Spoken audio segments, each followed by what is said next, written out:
Welcome back to Pork Chops, Rice, and Peaches. I'm Richard. I'm an idiot.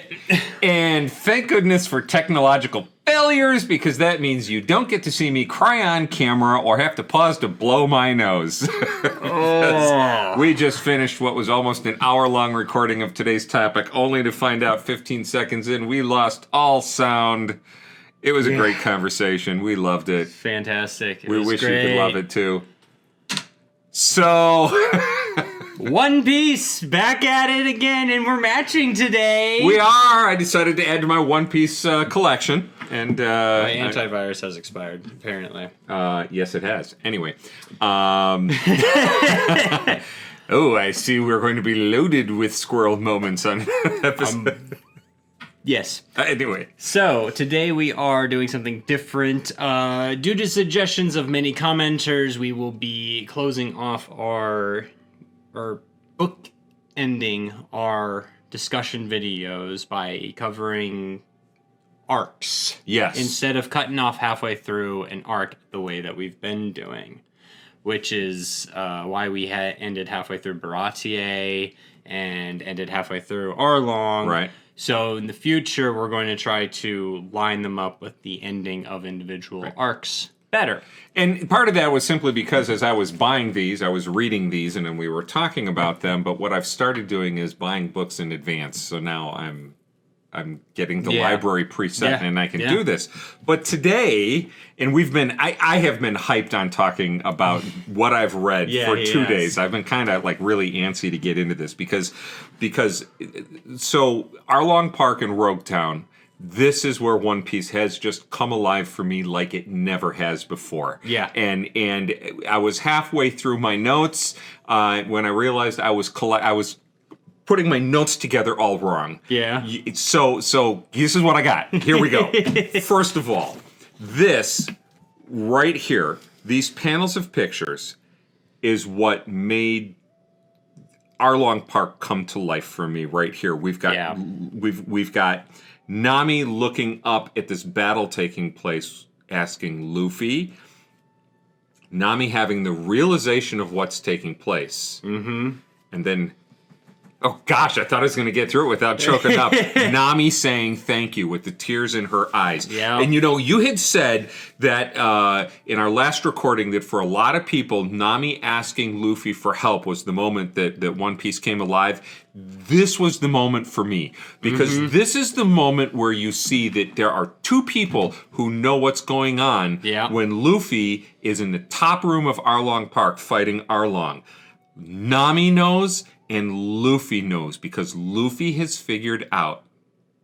Yeah, he's figured it out. The map room was Nami's prison. No matter how much freedom she had to move about, and she did obviously move about a lot. She could go. It was still a prison. She was still bound to Arlong, and she's still she's still trapped. She's still trapped, and in the destruction of the map room is her freedom. Yes. That the defeat of Arlong is almost a byproduct of the destruction of the map room. Yeah. Okay? So Arlong didn't even fully appreciate Luffy's actions. No. All right? No. He's concerned about the contents of the room. Yeah. In his arrogance and that superiority that he exhibited over and over again about fishmen are superior to humans. He deemed humans as weak and beneath him. He does refer to Nami as being a genius. Yes. But it's like being the smartest of the dumb kids in the classroom. Yeah. Right? Which it's kind of a cruel thing to say, but you get the idea. Yeah. You're the best of the bottom rung. Yeah. But what he said what made it click for Luffy and angered him was that he knew how to use her. And Nami wanted her as a shipmate, as a friend, as an equal, as a member. Luffy wanted Nami as a shipmate and a friend, as an equal on the crew. Yes. And Arlong was just using her, and that is this switch flipping for Luffy, right? And then realizing that defeating the room, destroying the prison, right? And so this moment of freedom, as Nami realizes what Luffy is doing, is this moment where this story just grabbed me. It just absolutely grabbed me. Now, so this piece of cover art right here, which is the cover for the very next chapter, has the party taking place. And I found it online in full color, which makes it even better. Yeah. And it shows how happy Nami is. And she hasn't been that happy since we first met her. Now, actually, I mean, legit, she hasn't been that happy since she was a child. Yeah, actually, you're right. Yeah. That's the big thing. Now, she hasn't been this happy since she was a child. Can you get rid of that stupid freaking antivirus that keeps popping up on my thing? Yeah. Thank you so much. There you go. Not a problem. We had to change computers, and so we're dealing with new tech, right? You know. So Zoro, Usopp, Sanji each have backstories. Yes. And they each have poignant backstories. They each have backstories that really make you understand what drives them. Yes. And to this point in the story, Nami's tale for me is the most poignant, and I think it's because it's happening in real time. It's the only one. She's the character that hasn't escaped her past in some way, shape, or form. Like, to a certain extent, okay, so Zoro is still bound by his backstory. You know, he's still chasing the dream that he and his best friend were pursuing. But it serves as a motivation and less as a prison. Yes. Sanji, maybe a little more literal, just because he's still trying to pay what he believes is his debt to Zeph. Yes. But you know, that stuff was in the past. That was what was in the past is what he believes he's indebted for. Yes. Usopp, his backstory revolves around an event that happened years ago. Yes. And Nami is the only one whose torment is actively continuing in the modern day of where you were. She was the only one whose literal ball and chain was still present. Was right there. She was still getting dragged down.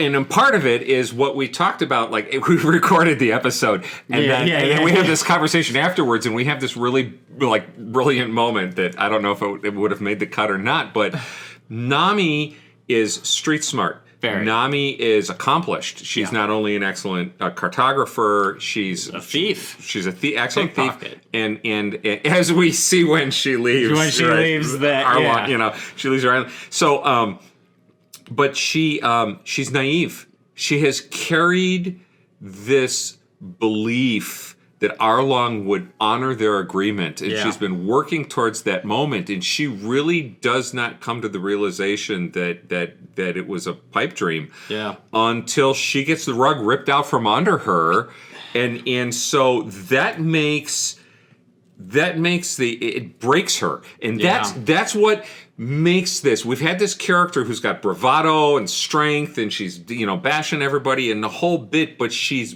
broken at that moment, which is why she asks for help. Yep. Which unleashes Luffy, and then we get the absolute romp that the story has been. And that's the cool thing about this is it's been just a romp. I'm reading this, and I'm turning pages, and I'm loving the action, and I'm laughing out loud, and I don't think I had that much fun reading One Piece until this moment. Okay. So this is, I mean, that was really cool. And so there's all these different things, that have kind of been rolling through my mind. I went and I visited the Drock show. Yes. Okay. Because I've heard so much about it, and I wanted to see how it went, and I watched about half of the first episode. Part of it, when customers come in the store, I have to turn it off. Yeah, But I was listening to his mom, dubbed Mom Piece, and she was asking the same questions that I was in the first episode. Is it Luffy or Luffy? Is it Usopp or Usopp? Is it right? She's asking all the same questions. Yep. I was like, yes, it wasn't just me, Yeah. But she made this comment in the episode asking something to the effect of, does Luffy value his own life? That he's almost carefree about his life. And that really became evident in this section of the book. And I really want to see, the jury is out on this one for me. Okay. And I'm not watching any other channels, no disrespect, but I don't want spoilers. I want to keep this, spoiler free. Luffy enters battles without a battle plan. He enters battles with only his supreme belief that he's going to win. Yeah. And he's going to figure out along the way. So he takes a bit of a beating until he identifies his opponent's weaknesses, and then he wins. Now, we've seen that in his other battles. Yes. It's not the first time I thought about it, but it does he have any regard for his own life? And this is something that then we explore a little bit further in Roguetown. So we're going to hold off on answering that, right, till we get there. He's ruthless as a fighter. Yeah. Right. Absolutely. Right.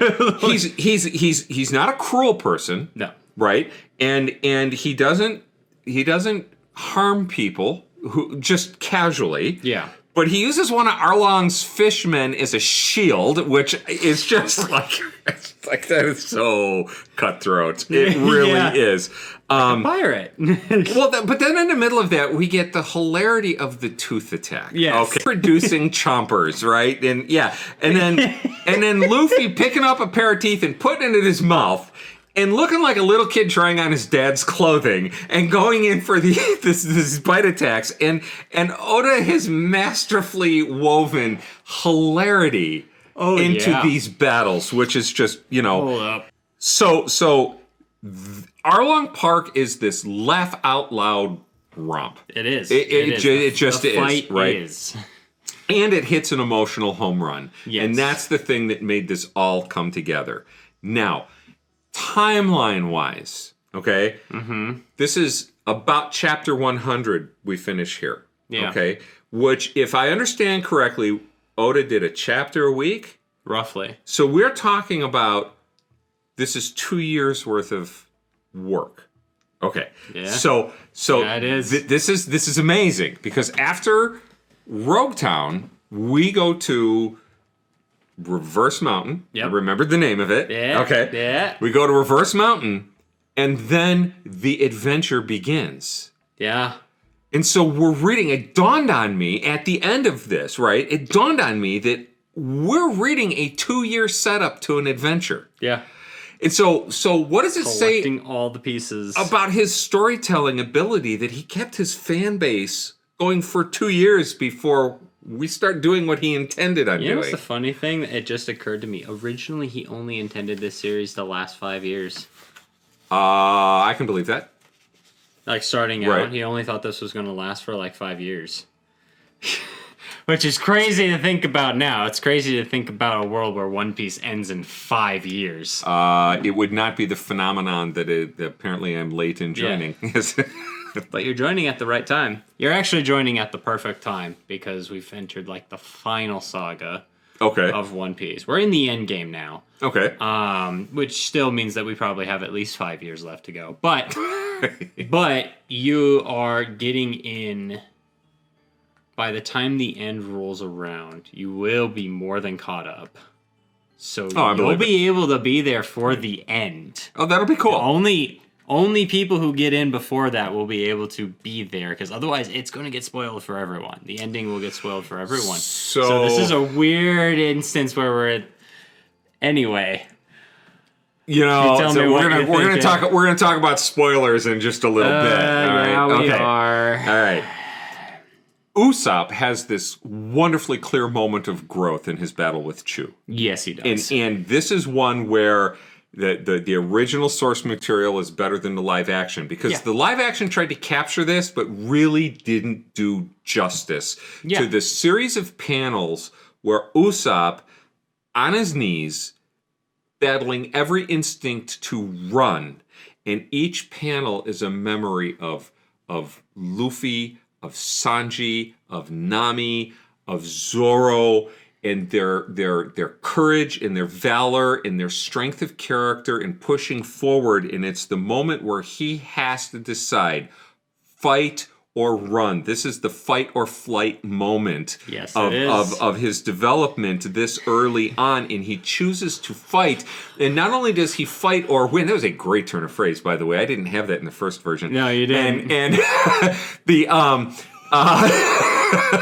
No, I'm sorry. All I can think of when you said that was, you've triggered my fight or flight instinct, and all I can think of is a penguin going, "And I'm a flightless bird." That's all I can think about. Anyway, now I'm picturing Usopp in a penguin outfit. There we go. All right, go for it. Anyway, so anyways, and he uses a lot of creativity in defeating him. Oh yeah, and it's this wonderful character growth thing. And we talked about last episode, this how I'm following Usopp, and this was just a delight to see. Yeah. It was a palate cleanser for how angry I was with him in the last episode, because I was pretty angry with him with my last reading. Yeah. So Nami gets, her freedom, and the crew gets on the merry-go, and off they head to, and the first stop they get to is Roguetown. Now, okay, this is where I'm gonna have Going Merry. Oh, Going Merry? Did I say? It's called the merry-go, especially in early One Piece anime and in this. Okay. But it is the Going Merry. That is the name of the ship. That is the name of the ship. It's the Going Merry. I still have so much to learn. I know. It's a translation. Okay. But Going Merry. Okay. Cool. I think No, never mind. I'll refrain from making that statement. Okay. Anyway, yes, Going Merry. Well, I appreciate you teaching me on this However, stuff. Roguetown, right? because it is written Roguetown in there. Right. And someone, if you would be so kind as to explain the issue with translating R's and L's from Japanese to English, because I can't remember it properly, but if someone would be so kind as to explain that in the comments section, I would greatly appreciate it. Thank you. You guys are wonderful.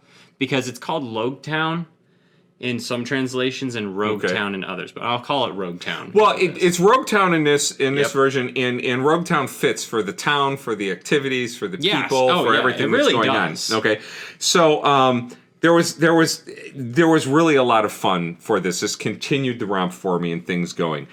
Luffy clearly doesn't take Buggy seriously. Yeah, no. Right? And there's several instances of this, because Buggy appears and Luffy has this meh moment. He's like, oh, it's you, Buggy. No big deal. Yeah.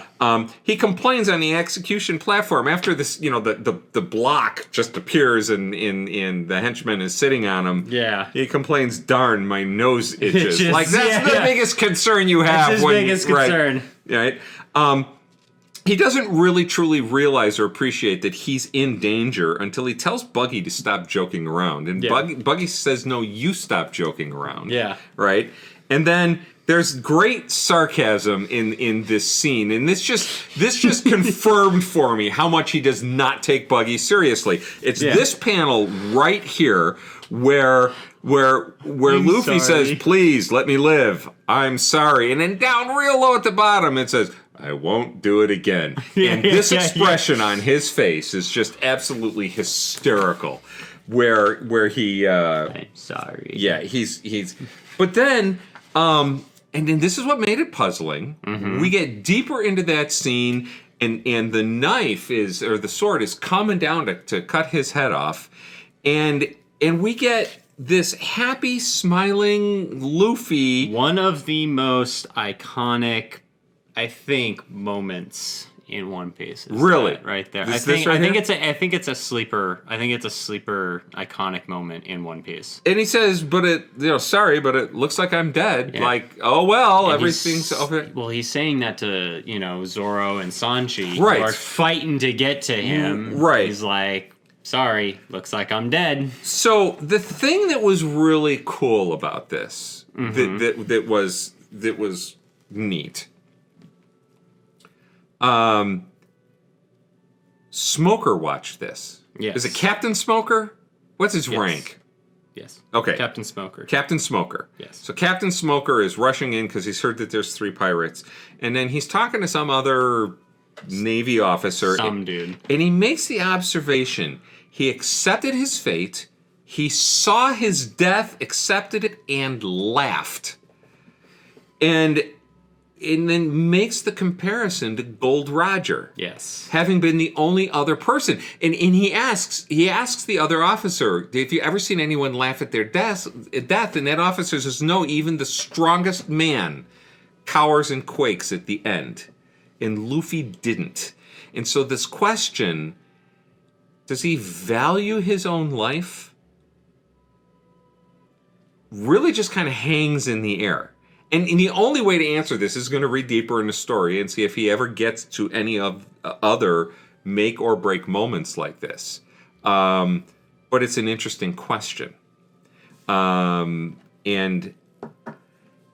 the other thing with the comparison to Gold Roger, I asked myself, is Smoker foreshadowing Luffy's eventual success? And it was the first moment of the story, well, actually the second moment of the story, but they both came in Arlong Park, where I said, wait a minute, this is very clearly foreshadowing. Yeah. One of Arlong's men tells him, don't get mad, you'll destroy the place. Yes. Right before the battle, where the place gets destroyed and they get defeated. And that was my first instance of but I didn't notice that going through the first time. Yeah. And that's the thing. You had to go through a second time to notice it. To catch that one. Yeah. This one I caught on the first time. Yeah. And so it made me think, do I have to go back through 100 chapters to see if I've missed foreshadowing in the past? Or is this an example of Oda's development as a writer and storyteller, and is this the first use of it in the story? Because, and I go back to, I kind of always use Harry Potter books as an example. Yeah. There's two sets of books that I find really interesting. One is the original Grapes of Wrath, and then John Steinbeck wrote a book that was his diary that he wrote while he was writing Grapes of Wrath. Yeah. He would get up in the morning and he would write a diary entry, and some of it was boring, who he had over for dinner the night before. He was a socialite in California, and he went to a lot of parties. Yeah. But then he would write a little bit about what he did on the story, and then he would spend 4 or 5 hours writing the story. And what really caught my attention is you're watching as this writer goes through the writing process. You learn what his writing process is, and then you say, "We're still running." Yeah, right? we're still running. Okay, so inside that, there's a picture of the first page of the first draft of Grapes of Wrath. And with the exception of a couple of word changes, it is word for word verbatim to what is ultimately printed in the final draft. He really didn't make a lot of structural changes, and which I found really fascinating. So, Harry Potter books 1, 2, and 3. Yeah. They are young adult literature. They are happy. They are lighthearted. There's some serious tones, but they're really easy to read and they're fun. Yeah. They're just delightful. When you get to book 5, you get to a slog of a book. It's thicker than all the other books. It's in more detail. But this is the book where Harry's got a part of Voldemort inside of him, and he's feeling it. So he's angry, and he's also going through puberty, and you've got all the anger and the angst. And it wasn't a pleasant read. Yeah. It wasn't a pleasant novel. No. Book 6 comes out, and it opens up with the other minister in this delightful exploration of what it's like to be the British Prime Minister with wizards who can pop in whenever they want in his fireplace and talk to him, and it is my favorite chapter of all 7 books. It is a delightful read. It's fun, and that entire book is the perfect balance between the fun of books 1, 2, and 3 and the seriousness of books 5, 6, and 7. Yeah. All right? And so you see the development of Rowling as a writer. Yeah. I love these things. I love learning about the writing process, and I love learning about the development. Okay. And I realize with One Piece, we get the development of this creator over how many years has he been doing this? 25. We've got to be able to witness this. And witnessing the development of the writer is as interesting to me as is reading the story. I can't wait for you to get to where we're at currently. Okay. In the manga, because I want to see what your take is on the current stuff after you get to that point. Right. So there's some stuff I can't wait to see. Well, so this is what's energizing for me. And this is what Oh, yeah. So Arlong Park is fun, it's whimsical, it rips your heart out at key points, it hits all the right emotional beats. Yeah. And I'm looking at the technical side of putting this together, and I'm thinking, this just gets more interesting the deeper we go. And so I realized that I'm learning how to read One Piece because it's not like reading literature. There's similarities. Yeah, there's similarities. But it's not the same. But right. It's not the same. No. It's not the same. And so I realized that this has been like, we took the training wheels off. Yeah. Yeah. That's the best way to say it. Yeah. This takes the training wheels off. I've noticed that different mediums of storytelling require different methods. Like, there's still basics of storytelling that you need to do, but depending on the medium you use, there's other factors to consider when you're writing your story. So here's the thing. He's writing something week to week. Right. But you're not reading week to week. You're reading it in chunks. Yes, I am. You're essentially binging it. In a way. Well, I hadn't thought of it that way, but yes, I am. Yes. So not only is he writing for a weekly audience, but he has also written something that stands up when you read it back to back. Now, mind you, it's not flawless when you read it back to back. There is some parts that drag, but there's also a consideration to be made. This occurred to me when I was prepping for a D&D campaign. Genuinely, because your job as the DM, as the GM, is to tell a story. Okay. If you're into that and your players are into that, is to tell a story for your characters to live, for the players to experience and impact. But the thing I realized in that prep was, okay, in game it's only been a few days, but in real life it's been 3 months we've been playing this game every other week. Okay. From the in-story perspective, this is moving very fast. Like, these are back-to-back events that are taking place. But from my player's perspective, that was 3 months ago that they started. Or it was 2.5 months ago that they fought this person. So for me, looking at my notes about what's gone on, it seems like I'm jumping into deep territory, but for them it's not. So he's doing that as he's writing, which I think is impressive, and I think gets better as the series goes on, because it is like you were saying, it's a different form than just writing a book. You can you can pick up and put down, you can pick up a little bit here and leave it there. This is adaptable for either reading weekly, which does drag a little bit sometimes when you're reading weekly, especially when there's breaks. As of recently, there's been a lot of breaks, but I want him to be safe and healthy. But reading it back to back is such a joy. Like, reading everything is such a joy. This has been fun. And with all the other things, like the cover art in here has been a hoot because it's done two things. The story about Kobe and Helmeto, is just fun. Yes, and then I realized something. Yeah. In Roguetown, Buggy makes a comment about what he had to do to get back to his crew and win his crew.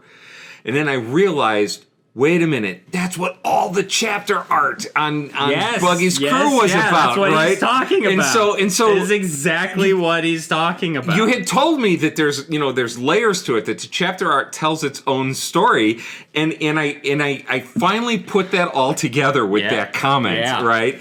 So you know what I also really like about the chapter art is that there's still character development. Okay. In the cover story, especially for Kobe and Helmeppo, because you see Helmeppo, who's Axehand Morgan's son, get captured by him and stand up to him in one of the chapters, as well as you're seeing Kobe go, I'm not going to let you fire on him, he's my friend. Right. Defending his friend and defending what's right, not to shoot the innocent hostage. Yes. Yes. And you picked the one picture in there that I couldn't figure out what was going on. The other dude took out a sword and sliced Kobe's guns. Oh, gotcha. Is that okay? Oh, that's what that is. Okay. So, I will save this, and honestly, I think I'm going to save this for just a little bit. We're going to come back to this. This is the dragon piece. Okay, and there's something that I think you should do with the dragon piece. Okay. And I'll tell you in a minute. Okay. So Roguetown is cool. Yes. I have a complaint, and this is my first genuine complaint. The Sergeant Tashigi relationship with Zoro was rushed because they had genuine chemistry. If it were a movie, I would call it screen chemistry. Yes. I've never seen chemistry pop off the page like it did here in what's essentially a comic, right? Yes. Okay. And I don't mean that in a disparaging way. No. So they have this chemistry in the sword shop. They have a shared interest. Yeah. And the they do. The I hate you bit. Yeah. Which comes later on in Roguetown. The you remind me too much of Kuina. That was a great moment. It is. But it's so rushed. I agree with you actually on that. Yeah. So I'm going to be disappointed if we don't see her character anymore. I'm going to be disappointed if we don't see more interaction between the two of them because it was really cool chemistry. And I would have bought that point of I can't have you in my life because you remind me too much of this painful memory. Mm-hmm. I would have bought that if it was a slower boil. Yeah. And so I mean it really bothered me because it was such a good point in the story. No story in ever will be perfect, you know. There's always going to be issues, but like it's not the biggest issue for it because ultimately, again, you still liked where it was going. Oh, you lost all your places. No, well, you're just disappointed that it didn't go on as long. I'm disappointed that my notes didn't go on as long because I'm like hitting a point here. So let me that's last week. Let me hit before I get to the dragon thing. Let me hit just the page I titled generic high points. Yeah, things that really just popped it. All right. Luffy enters Arlong Park, grabs two fishmen, does the coconut bonk, boom, and dispatches them. Looks at Arlong and says, I need to talk to you. You know, the bravado where he walks in to the place where everyone else fears to tread. Yeah. Except, of course, Zoro, who dispatched all of his guys earlier. Yeah, all of his guys earlier. Sanji looks happy to fight, saying when Kurobi, Hachi, and Chu show up, he's like, oh, all right, here's the real challenge. Yeah. Bring it on. I haven't really gotten to fight anybody. Let me fight these guys. Yeah. Luffy's feet being stuck in the ground, being stretched up, let go, and he comes back down with boing, boing, boing, boing, boing, boing, boing, boing, had me laughing out loud, right? It was just... Because, you know, your childhood and my childhood both had the little springy door stops where you could play with it. Yeah. That at my grandmother's house. Okay, so we didn't have those in my home, but my grandmother had them. And so one of the great things of going to my grandmother's house was finding the door stops and springing them. But inevitably, one of the adults would be screaming, "Stop playing with the door stops!" Well, that's shared, I think. I don't remember us having those in the... We had them in Lansing. Yeah, it had them in Lansing. We didn't have them in St. Joe. No, we didn't. No, we didn't. Yes. So, yeah, shared experience. The first thought bubble for Luffy that I've noticed since you said he doesn't get very many is him underwater saying my lungs are bursting. Yeah. Right? It just stuck out because you had mentioned it.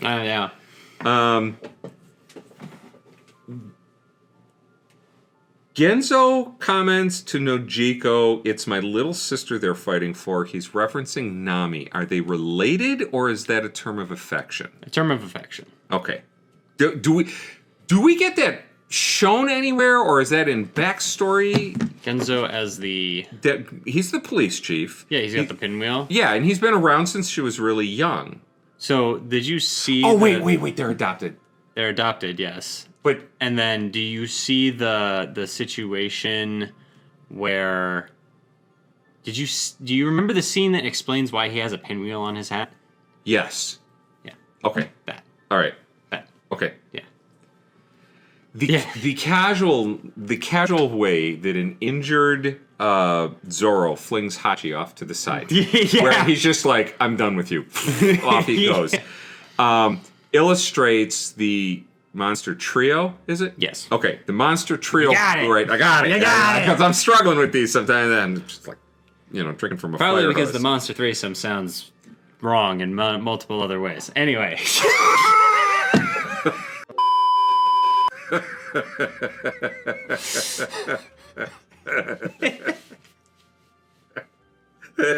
I did call him that earlier, didn't I? No, you asked if it was a monster 3, so that's why I just threw it out there. And well, they're sailors, and they've been out to sea for a long time. Y'all will never get that image out of your head. Whatever just popped into your head will never leave. It's burned there forever. Family friendly reset. Arlong shows his cruelty being so casual about watching Hachi get, destroyed and never leaving his throne. Yeah. Right? Before he's like, okay, now I've got to get up and do this himself. Luffy's neck being stretched from underwater to the surface so that he can breathe, while someone is underneath trying to do CPR, right? Yep. With everything that's going on, is this absolutely delightfully ridiculous piece of storytelling and artwork by Oda. And in the middle of all of this romp and all of this action and all of this poignancy, he drops that. This is why this section, Arlong Park, just hit a home run for me. Yeah. And really the second half. From the help on. This just came to life in a way that... Just firing on all cylinders. Everything. 10s all the way. Which is what led me to the point of, is this a critical development piece for Oda as a storyteller? That's what brought that whole thing on. It's how this all starts coming together. So where the names of fighting moves annoyed me in other things, here I'm laughing out loud at Collier Coop, Epal Sprawl, Codelet Kabosh, Cell de Ouch, that was hysterical. Bhutan Mallet, the Lip Howitzer. Did I don't know. So the other one that I have written here, the Fishman Karate 40th Degree. I know we got that in the first episode, but we lost it. Did I mention it earlier here? You did. You haven't mentioned it. I haven't mentioned it. Okay, so all right, so Arlong brags about being a 40th degree... one of his men does. 40th degree master of Fishman Karate. Yeah. Which is just, ridiculous. But I think, actually, at that moment, I said, Oda is a 40th degree master of hyperbole. Yes. He's just... He is. It is just wonderful. It never occurred to me that Luffy would be impervious to lightning until we see him. Okay, I'll be real honest with you. Yeah. I am so glad that you noticed that. Well, I didn't see it coming, right? Yeah. I saw the storm clouds. They built up the storm rolling in. Uh-huh. It's pretty convenient, but it was hysterical. Yeah. Isn't it? Isn't it? I don't think a lot of people catch that reading through Rogue Town. I think it occurs to most people. I think most people think it only struck Buggy, But, like, that entire tower went up in flames, and Luffy is immune to lightning. Yeah, so. which is really... Minor spoiler. That's not even a minor spoiler. That's just a fact, and you already noticed it, so I don't feel bad. No, it's not a spoiler. No. That. So if it's going to happen again, it's been established. Exactly. So there's not going to be any, guns pulled out of nowhere. It's, Of course, I love Luffy's reaction in that situation. He's like, "Oh look, I survived. How lucky!" Like he doesn't even know what just happened. He has no clue what's going on. He's just like, "Oh, I'm free." He legit has no clue what's going on around him. He has no idea. Sometimes I love it. Yeah, and in that situation specifically, he's like so close to death, and is just like, "Well, I guess I got lucky that time." He's and then they're escaping from Roguetown with all the Navy chasing them, and he kicks his heels up in the middle of the race. Like, we're gonna fight him. Hey, look, do. Thank you, Oda. Elvita is far more pleasant to look at after eating the secret fruit than she was before. That was truly a repulsive character. She's, morally may not be great. His design for women is either a Nami clone, or somehow he just keeps finding new and unique ways to draw heinous. Hags, I think is the term. I think hag is specifically the term that's thrown around a lot for those female characters, which not the greatest showing, Oa, in terms of how you treat your female characters. Either they're insanely hot or they're insanely ugly. I'm not sure that's the best. He at least writes them well.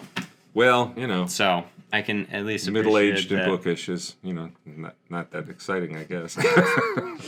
Okay, so you need to confess a sin, which I have forgiven for reasons that will be obvious in a second. Let's confess. I think after I mention this, you need to edit in, even it's silent, your reaction when I first pointed this out. Okay. I researched who Dragon was. It was just bugging me. Here we have this character come in. I was like, I've got to find out who this is. And I don't want to find out. I don't want to spoil something, but I've got to find out who this is. And so I went online and I Googled Dragon and I found out who he was. Okay, so my apologies. I truly thought Luffy was an orphan and we'd never know that he had a dad. And then I find out that Dragon is Garp's son and Luffy's dad. And I mean, it was wonderful and it was disappointing at the same time because I spoiled something that would have been revealed later. Yeah. But at the same time, it was absolutely wonderful because of the panels that take place. And I don't have the page number written down. If you could find them, because I really do think we should share them. Underneath his introduction, there's 3 squares, and one says, an inherited strength of will, one's dreams, and the third one says, the ebb and flow of the ages. And I sat down with a piece of paper, and I wrote, grandfather, powerful admiral, son, powerful rebel, grandson, powerful pirate. And you see this generational thing, and I'm looking at these squares, and I'm considering who these generational people are, and I'm wondering, do these match up with the person? Clearly, if Dragon is a rebel against the government, he has inherited the strength of will from his dad. One's dreams is Luffy to be the powerful pirate, and the ebb and flow of the ages is the relationship between the 3. I didn't put this together in the first recording, and I just put it together now. That really is it. They don't match up person to person. Powerful rebel is the inherited strength of will.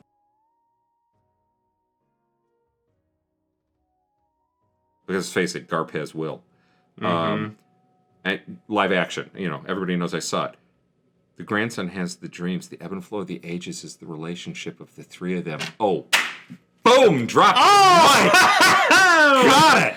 I want people to I'm be a little bit selfish here, but really think about it. Non-spoilers in the comments, but I would love to feel free to reach out to me on my social medias or in the description, because I would love to get responses to this without spoilers from people who are caught up. Full quote: "These things cannot be stopped. An inherited strength of will, one's dreams in the ebb and flow of the ages. As long as people hunger for freedom, these things will exist. Gold Roger, King of the Pirates." That's a quote by him. Especially after the new chapters. Reach out to me and send me your ideas, please. Well, so I need people who are caught up. I'm going to repeat what I said earlier. There's a phrase in my house I have taught my children from the earliest that they can remember. It is a promise made is a promise kept. You make a promise, it is inviolable. All right? And I promise I will not research these things anymore. I will wait. I will take notes. I'm not going to spoil anything. I'm really grateful that I did this. I love because this and that's why I forgive you for spoiling it for yourself, because I love that. I love that because that's something that never occurred to me. Well, in the look on your face when I first said it showed it. I mean, it was just this moment, and so this was really. And again, this is like everything 100 chapters up to this point in the story. Mm-hmm. This just made this section of everything that I've read so far just wonderful. And so I mentioned in the first ever video we talked about specifically, the first one. The inherited strength of will is something you will see more of in One Piece. That will also come into play more as a theme. Well, independent of this, yes, that is a theme that runs throughout One Piece. But I love how you piece it to each one of them, because it specifically because it is Dragon's introduction. But at this point in the manga, in the story, you don't know who Dragon is. Right, you have no idea who Dragon is. Oh, so you know who I first thought it was? He's got so much power that he stops Smoker's sword swing with one hand. Well, he just stops him from grabbing it. Right. He he's stopping. I thought he was one of the sanctioned Mihawk type powerful pirates. That was what my first thought was. Yeah, warlords. I thought it was one of those. Yeah. And I thought, because that could only explain someone that powerful. So, like when I read Smoker's also just looking at him like, who are you? No. He's looking at it like he knows who Dragon is by reputation. Okay. And he's like, there's almost a moment of, as Smoker is confident and strong in his own right, he's looking at one of the most dangerous people on the planet and going, what are you doing here? And almost kind of scared, because he showed up and he's focusing on this one no-name pirate. Right. Yeah. Who gives the toss-off answer of, who am I to prevent another man's journey, when really the enormity of a father helping his son. Yeah. And I just, and of course as a dad, I will always do that. So this part of approving the adventure, of his son's career choice. He's going clearly, a pirate, eh? Well, let's face it. Interesting choice. He's a rebel, and it never ever occurred to me in the first 100 chapters that there would be people rebelling against this world government, and so that was like, and it's just a moment. It was like, okay, this could be cool. This could actually be a really cool part of the story. Yeah. But pirates by their very nature are rebels. Yeah, that too. And so... but the pirates aren't trying to overthrow the government. No, where it was the rebels are trying to... Yeah, and that's very true. It just came to life for me. And so, after discussing how to move forward from here, and we know where we're going, I'm ordering the books in advance. Yeah, you are. So that I can cover an arc and we can come back and visit it. Yeah. And so, what do you think? At this point, I think, because I reviewed it in my mind, I think next is going to be, we can do because we are changing it to encompass either multiple arcs or one big arc. Yes. Just so that everything is in one video. Next we can probably do Reverse Mountain and Whiskey Peak, and I'm pretty sure it's the Little Garden that comes after that. Well, so Whiskey Peak cuts off halfway in this right here, so I will be starting the next book, which should have arrived in the mail today if USPS was, doing their job. Doing their job. And we'll figure that one out, right there. But that was just a continuation of the romp. It really was. Oh, yeah. It was just one big blast of it. I was disappointed to see it end where it did. Right. That's when you're hooked. When you're disappointed to see the book. Anyway, it's been great. Yeah. Okay. Interjection before we sign out to say goodbye. Last thought. Noah had asked me in our first effort of recording what I thought of Smoker, and I like Smoker. I think he's a character I hope we should see again. I'm looking forward to seeing him again because he's not arrogant. He's not cruel. He's strong. He's powerful. I didn't quite understand that he could turn to smoke. You explained that to me. Mm-hmm. But his interaction with the girl who ran into him with the 3 scoops of ice cream. Yeah. The father's clearly afraid of him, which means the town folks are probably clearly afraid of him. Yeah. But he flips her a coin and says, next time try 5 scoops. He's not offended. He's not upset. He's not threatening to hurt anybody. He says, my pants ate your ice cream. He says, sorry, my pants ate your ice cream. He's he's taking responsibility for it and not wanting the girl to feel like she was responsible for it. Axe Hand would have threatened to kill her. Yes, he would have. Yes, he would have. Smoker is so good at showing, he's, there's good people in the Marines. So he's one of the more three-dimensional Marine characters that we've come across. Yeah. Which makes him that much more interesting. And, of course, what do we have from all the main characters in the story? We have three-dimensional characters. Yes. I suspect a lot of the villains are going to be two-dimensional, like Arlong and his fishmen.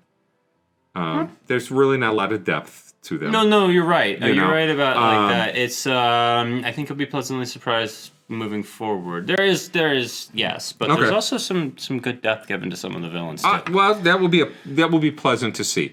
But yeah, Smoker, great character. Yeah. Got to keep him. He's got to show up again, and keep all those qualities. Yeah. Okay. And back to past us. Back to jazz hands. Past us somewhere. As always, please leave your thoughts spoiler-free in the comment section down below. And while you're down there, if you wouldn't mind hitting that subscribe button so that you know when we drop new videos, we'd appreciate it. It's also down there. Welcome to the, I think Mama Peaches said 30 new subscribers after the last video. We, welcome to the family. I try very hard to read all the comments and respond to them. They are a delight. Genuinely do. I've said it before, I'll say it again. The One Piece community is one of the kindest online communities I have ever come across, and I really appreciate it. It's just, you're wonderful. So, yeah, there we go. One Piece. Thank you, guys, and we'll see you next time. Bye.